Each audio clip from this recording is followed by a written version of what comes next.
Aquí estamos ya para nuestro siguiente panel con Claudio Alfazo, que es director de multinacionales para el Cono Sur de Citi Argentina. Claudio, un gusto, bienvenido por acompañarnos. Siempre contamos con la palabra autorizada de un referente, líder del sistema financiero, para hablar un poco también cómo les está afectando a las empresas más grandes de repente lo que ha sido su operatoria durante la pandemia. ¿Cómo es el flujo de financiamiento de las multinacionales? Contanos un poco para saber, ponernos en contexto de qué estamos hablando y en dónde ese flujo pudo verse afectado desde marzo hasta ahora. Perfecto. Bueno, buenas tardes, Hernán. Un gusto, muchas gracias por la invitación.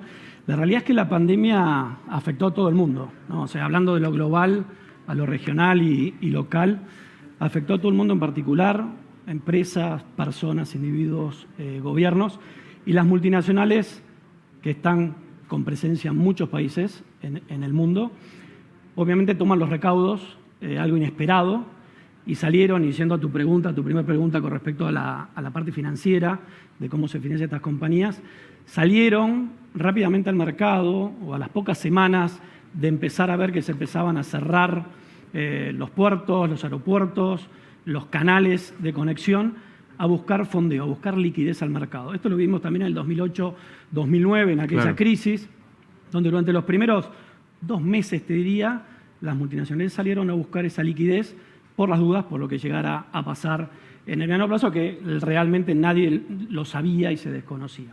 Por lo tanto, absorbieron esa liquidez, absorbieron liquidez que tenían las subsidiarias, líneas de crédito que tenían en los países, y comenzaron en este proceso de ver qué pasa, ¿no? De cuál es la situación. Yo creo que, yendo de lo global a lo particular de Argentina, las inversiones también tuvieron un wait and see, como decimos nosotros. También se pospusieron en el mundo, en otros países. Yo hablo, como bien decías, cubro el sector de multinacionales para el clúster de Argentina, Uruguay y Paraguay. Hablo con mis pares en otros países del mundo. Y la realidad es que también están viviendo estos momentos complejos, donde están viendo las compañías de esperemos a ver qué pasa, posponemos estos planes de inversiones, y Argentina no queda lejos de esa decisión, porque las inversiones son un camino posterior a la confianza, ¿no? Entonces, si hay confianza, el inversor del exterior apuesta a la Argentina, y también es apuesta para obtener resultados y poder también contar con ellos en el país. Ahora, las empresas grandes tienen básicamente muchas veces la posibilidad de recibir giros o transferencias de sus casas matrices, ¿no es cierto? Digamos, eso de alguna manera alivia el flujo operativo. Digo, ¿cómo se pudo mantener ese flujo durante estos meses? Bueno, sí, es verdad, las grandes compañías multinacionales reciben estos préstamos intercompañía, préstamos financieros. Por otro lado, también se financian a través de sus subsidiarias en el mundo, que son las que exportan, para en el caso de Argentina sea el importador, la subsidiaria local, extendiendo los plazos de pago. Entonces, esa dinámica entre financiero y comercial le da cintura a la multinacional, que quizás, obviamente, una empresa local o una empresa pyme no va a tener. La realidad es que la apuesta en la Argentina, nosotros llevamos 106 años en Argentina. Hemos visto crisis con altibajos de todos, particularmente 23 años hace que estoy en el Citi, así que hemos vivido el 2002, 2008, 2009, y las empresas multinacionales son flexibles y tratan de a poco adaptarse a la situación. No es que sea ni mejor ni peor, sino ver un poquito, bueno, paremos la pelota hablando futbolísticamente y ver qué va a pasar hacia adelante. Por otro lado, también líneas de comercio exterior, prefinanciación de exportaciones o financiación de exportaciones offshore. Pero la realidad es que la situación y las medidas cambiarias adoptadas por el Banco Central hacen que las empresas, las grandes empresas, tengan mucha liquidez. Entonces, hoy no hay tanta demanda de préstamos. Sí lo había, como te comentaba al principio, se amesetó y en los últimos meses bajó. Entonces, hoy están buscando las compañías que invertir esa liquidez que tienen hoy aquí en Argentina. Ese es un punto que te iba a consultar, porque mucho se habla de estimular el crédito como una forma de darle posibilidad a la economía de que se recupere. Ahora, la realidad es que en el sistema, como bien mencionás, los bancos mismos también están con mucha liquidez, o sea, hay pesos en el mercado y la pregunta es, ¿hay destino para esos pesos? Bueno, hoy, como te decía, multinacionales, poca demanda. Creo que los más afectados son las pequeñas y medianas empresas de Argentina. La realidad es que el gobierno cambió su política monetaria, bajando, recordarán las tasas del 80% un año atrás y hoy en niveles del 30-35%. O sea, son tasas relativamente buenas para endeudarse, sí. Pero de vuelta, me endeudo y cuál es el objetivo, cuál es el final del túnel, ¿no? Hacia eso. O sea, hay liquidez, los bancos estamos líquidos, tanto pesos como en dólares, para ayudar y cooperar en esta situación, ¿no? Digamos que lo que nos falta son proyectos y confianza, ¿no es cierto? Exactamente, sí, como decía, digamos, la confianza va a traer las inversiones. O sea, y tenemos que ser, por otro lado, Hernán, previsibles en el tiempo, ¿no? O sea, eso es clave. Totalmente. Y Claudio, lo que quería preguntarte ahora es ¿con qué foco trabaja el Citi dentro de este contexto? Digo, para ya mirando un poco lo que es como negocio. El Citi, desde que ya se desprendió de su área de banca minorista, hoy es un banco que presta servicios para empresas y hoy por hoy ustedes son un banco líder en materia de tesorería, o sea, es aquellos servicios que aportan todo lo que es el movimiento operativo de pagos y cobros de las compañías, digamos. ¿Está por ahí el foco del Citi? O sea, ¿cuál es la estrategia para hacia adelante, por lo pronto parándose en este contexto de COVID? Mira, hoy las empresas en este mundo cada vez más globalizado buscan eficiencias. Y en esas eficiencias tenés compañías que tienen una tesorería regional en Argentina, en Uruguay, en Costa Rica, en Panamá, tratando de hacer escala, ¿no? Niveles de escala que desde esas tesorerías puedan hacer pagos en Argentina, en Europa, en Asia. Y la particularidad del Citi, que de estar en más de 100 países, nos permite tener plataformas globales, claro, donde podemos ofrecer esto que decías vos, ¿no? Que una persona sentada en Ámsterdam pueda autorizar el débito de una cuenta local para pagarle a un proveedor.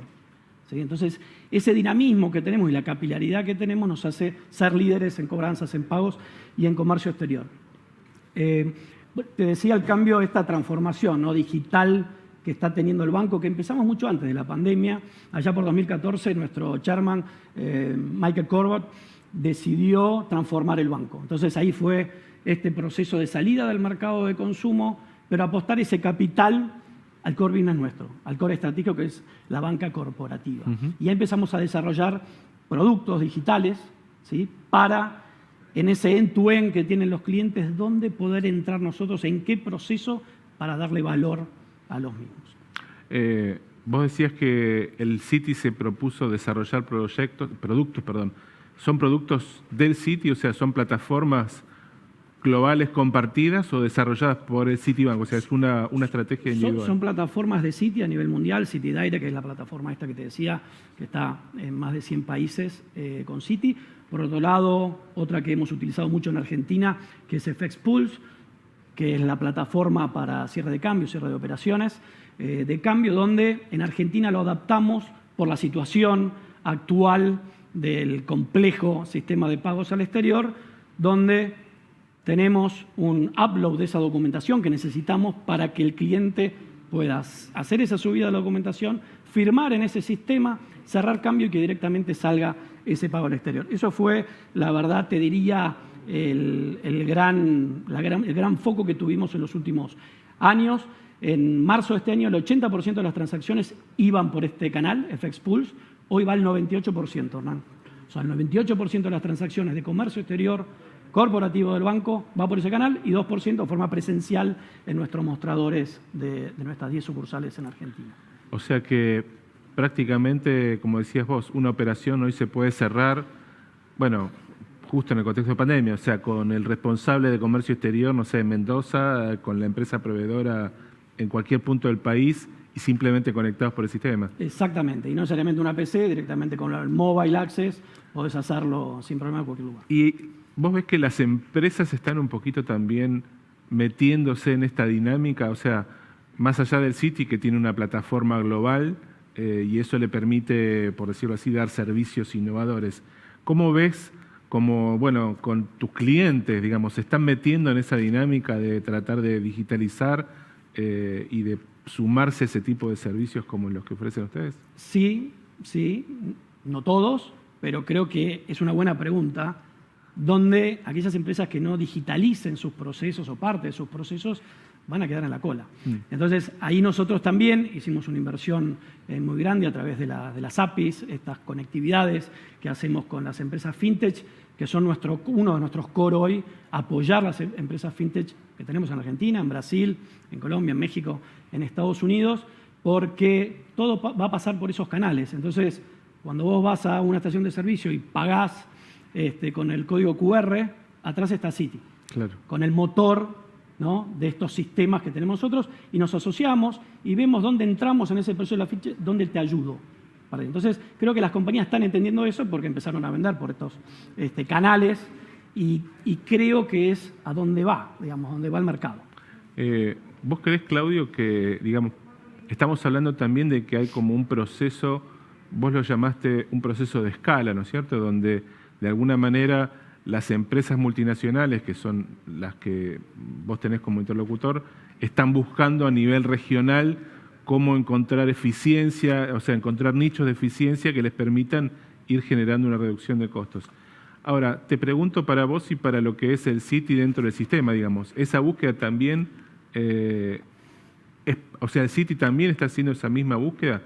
Vos, por ejemplo, mencionabas hoy que solo 2% de las operaciones se hacen hoy presenciales, ¿no es cierto? Esto implica que hay como ya un camino definitivo de ahorro de movimiento de papeles, costos, sucursales, digamos, si bien el Citi es un banco mayorista. Pero ¿cómo está esa mirada dentro de lo que es el banco? Sí, sin duda, Hernán, hoy el banco, como sabrás, en 2017 vendimos las 70 sucursales que teníamos, banca consumo, al mismo tiempo abrimos 10 sucursales corporativos en las principales ciudades del país, y hoy el banco físicamente está siendo manejado por menos de 50 personas. 50 personas. 50 personas, sí. Que son las que están... Son las que están en cada una de las sucursales, en Bartolomé Mitre, que es nuestra central, atendiendo estos clientes, porque también, y recordarás al principio, allá por fines de marzo, principio de abril, el cuello de botella que se armó en el mercado con las empresas grandes que querían pagarle a sus proveedores con cheques de pago diferido, que iban a buscar al banco, y claro, los bancos estaban cerrados. Claro. Y fueron semanas muy complejas porque se cortaba la cadena de pagos y muchos clientes nos llamaban, y bueno, necesito rápido pasarme de cheque a transferencia, y bueno, todo eso aceleró, la pandemia aceleró esa digitalización de las compañías. Y creo que es, en vista hacia futuro, es algo que va a continuar. No veo que el banco volvamos a estar todos los empleados en Citi, por lo menos no lo vemos en el corto plazo. Mira, yo creo que, como decís vos, hay un proceso, lo que en algún momento se llamó la uberización de la economía, pero desde lo personal, una vez que alguien operó con un e-check, yo creo que ya no tiene vuelta atrás, ya está. Es lo mismo que el home banking, digo, cuando la primera vez que te diste cuenta que podés pagar una factura sin hacer media hora de cola.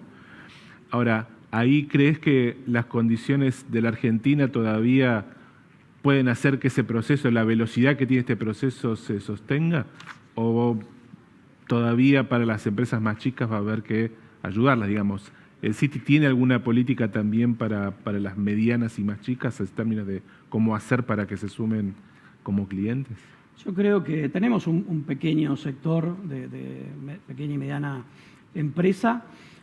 Nosotros trabajamos para todos los clientes en general, o sea, no en particular porque sean corporativos, sino tratamos de bajar a todos los clientes del banco. Creo que estamos ante un proceso de cambio de conciencia de las empresas que tienen que subirse a ese barco. El que no lo haga va a perder competitividad en el mercado. Entonces, y a tu pregunta me parece muy buena de si Argentina está preparado. Argentina es uno de los líderes hoy de empresas fintech en el mundo, te diría. Entonces, hay casos concretos que han crecido muchísimo en los últimos años, que se han llevado a otros países. Creo que tenemos el expertise, el recurso humano, recurso profesional dado para seguir creciendo en ese sentido. Y también incluso vos marcaste hasta la intención de tener como una política, o sea, marcaste que ustedes trabajan casi como en alianza con algunas fintech, ¿no es cierto? Correcto. O sea, tratando de que las fintech sean, digamos, actores que nutran de productos el portafolio con el que ustedes salen a ofrecer a las empresas. Exacto. Y aparte, fíjate que con pocos con pocas compañías, nosotros llegamos a millones de personas. ¿Sí? Porque cuando vos vas a pagar, o sea, vos no tenés cuenta en el Citi, tenés cuenta en otro banco, pero cuando vas a pagar, indirectamente está el motor del Citi que está operando esa transacción. Entonces, es una manera de también participar en todo el mercado de individuos y pequeñas empresas. Claudio, te agradezco muchísimo que nos hayas podido acompañar. Así podemos también dar otra mirada sobre lo que es hoy la actualidad y la complejidad de administrar los flujos financieros y de caja, no solamente para las pymes, que sabemos que ya están bastante complejas, sino también para las empresas grandes, que no la tienen fácil con este contexto y con las normas del Banco Central en el medio, que tampoco hacen que las cosas sean más fáciles, ¿no es cierto? Exacto. Gracias por acompañarnos en esta mañana en nuestro 13º CFO Summit.